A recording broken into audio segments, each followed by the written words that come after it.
Gençler, merhaba. Gençler derken belki aranızda harbiden ihtiyarlar da var ya. İhtiyarlardan merhaba. Eski kurtlara da.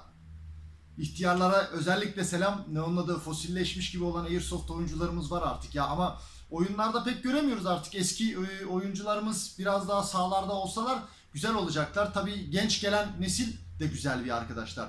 Evet, bugün ne var? Bakıyoruz karşımızda kim var? Kim var? Kim var? Action Sport Game'den M15 SIR System. Ne bu?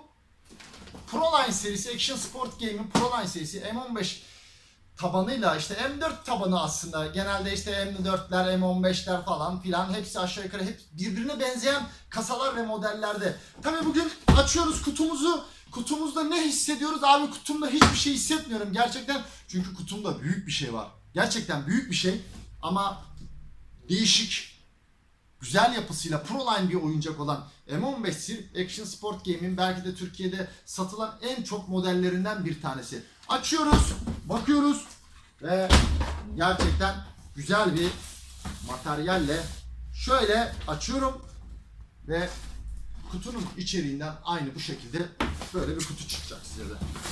Hemen hızlıca şöyle bir yaptığımız zaman kutunun içeriğinden M15 adı altında bir tane AYG gelmekte. Bu gerçekten bu AYG metal gövde yapısıyla, monoblok yapısıyla gelmekte olduğu için oyuncularımızın ilerleyen günlerde oyunlarda daha iyi performans ve herhangi bir sorunda işte düşmede, kalkmada, atışlarda ve kalitesinde bozulmamasını sağlayacak bir yapısı olduğu için gerçekten şu komple sistem oyuncular için arasında veya işte kullanıcılar için bir avantaj sağlamaktadır. Gene katlanır bir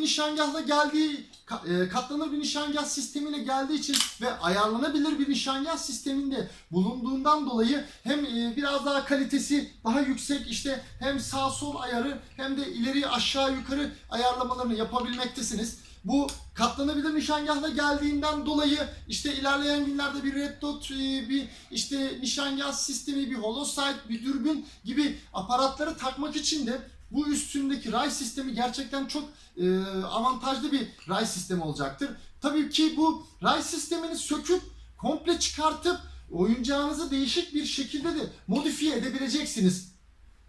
Tabii bu oyuncak ilerleyen günlerde size yetmeyebilir. Değişik varyasyonlara, değişik farklı beklentiler içerisine girebilirsiniz. İşte şurasını değiştireyim, burasını değiştireyim, şunu takayım, bunu takayım. İşte genelde M4 kullanıcılarının da işte en çok sevdiği konu bu. İşte oyunu orasını değiştireyim, burasını değiştireyim, şöyle yapayım, böyle yapayım şeklinde. Dipçik tarafında bulunan katlanabilir dipçik sayesinde de işte gene standart olarak birçok M4'te Airsoft oyuncağında gelen bir yapı. İşte ayarlanabiliyorsun. İstediğiniz gibi şey yapıp istediğin gibi kendine göre, kendi kol boyuna göre ayarlayabilirsiniz.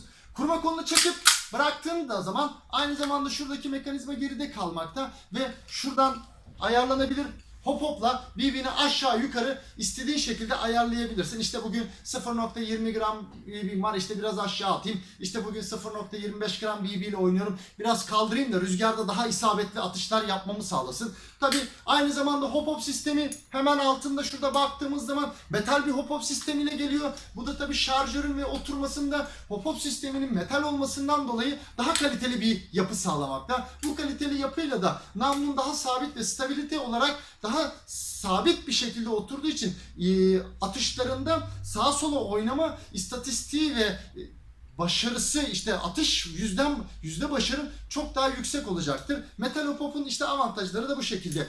Kurma kolunu çekip şey yaptığı zaman şuradaki düşürmeyi bıraktığı zaman da zaten kendisi kapanmakta. Şu şekilde de tekrar kapatabilirsin.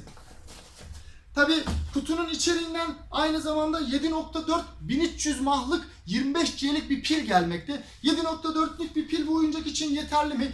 7.4'lük bir pil bu oyuncak işte 400 FPS M120 yayla çok yeterli mi, yetersiz mi, işte 11.1 mi, 7.4 mü diye bir tartışma polemiği olmakta aslında, ama ben kendi şahsi düşüncem olarak tüm arkadaşlarıma da, tabii bunu yakın çevremizde tanıdığımız oyuncu artık bir oyunda belli bir seviyeye gelmiş, ele alışmış belli bir seviyede oyuncu arkadaşlarımın 11.1 kullanması taraftarım. Çünkü 11.1'de bu oyuncak çok daha keyifli bir oyuncak olmakta. Hemen kutumuzun içinden başka şöyle bir grip gelmekte. Tabi bu griple şöyle taktığımız zaman böyle bir grip gelmekte. İşte grip işte tuttuğun zaman sana gerçekten oyunlarda işte bir kolaylık. Tabii çok daha farklı modelleri, çok daha şeyleri işte ne onun adı şu şekilde sana tutma ve avantajlar sağlamakta mıdır? İşte değişik tutuş şekilleri için sana bir avantaj sağlayabilmekte. Şarjörü 300 bb'lik metal high cap bir şarjörle gelmekte. Tabii 300 bb'lik metal high cap şarjörle geldiği için bu Airsoft Türkiye oyunlarında gene kullanamayacağım bir oyuncak abi. Yani kullanamayacaksın. Değiştireceksin. Mid cap, low cap alacaksın. Az atacaksın. Gördüğünü atacaksın. Oyunlar biraz daha gerçekçi olacak. Daha sonra oyuncağımızın kutusundan gerçekten şarj aleti olarak SkyRC tabanıyla üretilen Action Sport Game'in kendi markasıyla bir balans şarj aleti gelmekte. Bu şarj aleti gerçekten kaliteli bir şarj aleti. Hem LiPo hem LiFe şarj aleti, daha doğrusu özellikle LiPo ve LiFe özellikle pilleri şarj edebilmek için kullanılmakta. İşte burada 1 amper, 2 amper, 3 amper seçenekleriyle sen kaç amperde şarj etmek istiyorsan o değerde pilini şarj edebileceğin bir şarj aleti gelmekte. Balans şarj aleti olması sebebiyle hücrelerini, LiPo pildeki hücrelerini tek tek şarj edebilmekte. Aslında ilerleyen videolarımızda veya ilerleyen günlerde bu LiPo pillerin konusuyla ilgili bir genel bir LiPo pil işte nasıl kullanılır? LiPo pil nedir? İşte lityum iyon piller, lityum polimer pil, lityum F pil, işte bu tarz NiMah pil, bunların yapılarıyla ilgili de ufak bir video çekmek istiyorum. İlk fırsatta onu da hazırlamak istiyorum. Yapacağım öyle bir şey ama. Daha sonra işte kendi işte kablosu, işte her şeyi, aparatları, işte bağlantı şeyleri kutusundan hazır olarak çıkmakta. 7.4'lük pili gerçekten çok kısa bir sürede şarj edebilmekte ve balans şarj aleti olduğu için de hücrelerinizi koruyacaktır ve ilk taktığın zaman bütün ışıklar kırmızı olacak. Kendini kontrol ettikten sonra şarj işlemi başlayacak. Şarj işlemi bitirdikten sonra da ışık yeşile döndüğü zaman da akım kesen, kendini koruyan güvenli bir şarj aleti gelmekte. Gerçekten çok kaliteli bir şarj aleti. Evet, şimdi buradan bir de pilin nasıl yerleştirileceği ile ilgili. Pilin şurada iki tane, aynı zamanda şurada iki tane pin, çevirmeli pini var. Şunu çevirdikten sonra pil yuvası bu şekilde açılmakta. Pilin soketini bu şekilde takıyoruz.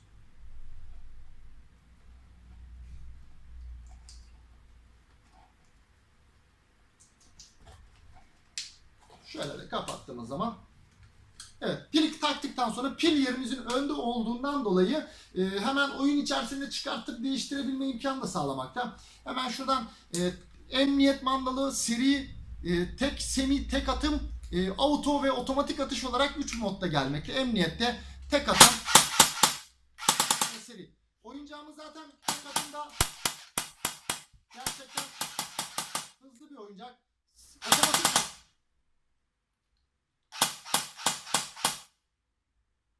oyuncağımız tek atımda aslında tek tek de güzel atışları olan, otomatik modda da seri atışları ROF olarak yeterli mi yetersiz mi? İşte bu zamanla işte kullanıcının kendi inisiyatifleri çerçevesinde kullanacağı, ben daha hızlı severim, yok ben yavaş isterim gibi ilerleyen günlerde oyuncunun kendi isteğiyle karar vereceği o konular. Bir de kutusundan şöyle bir 100 tane BB falan gibi bir şey çıkmakta. Bir de ön taraftaki nişangahı ayarlamak için şöyle ufak bir aparat çıkmakta. Evet dostlar, gerçekten bugün bu oyuncağı tanıtmak istedim sizlere. Güzel bir oyuncak. Gerçekten sağlam bir kasası. Oyunculara tavsiye eder miyim? Gerçekten tavsiye ederim. Bugüne kadar istatistik olarak da gerçekten çok az arıza veren ve çok satılan bir oyuncak.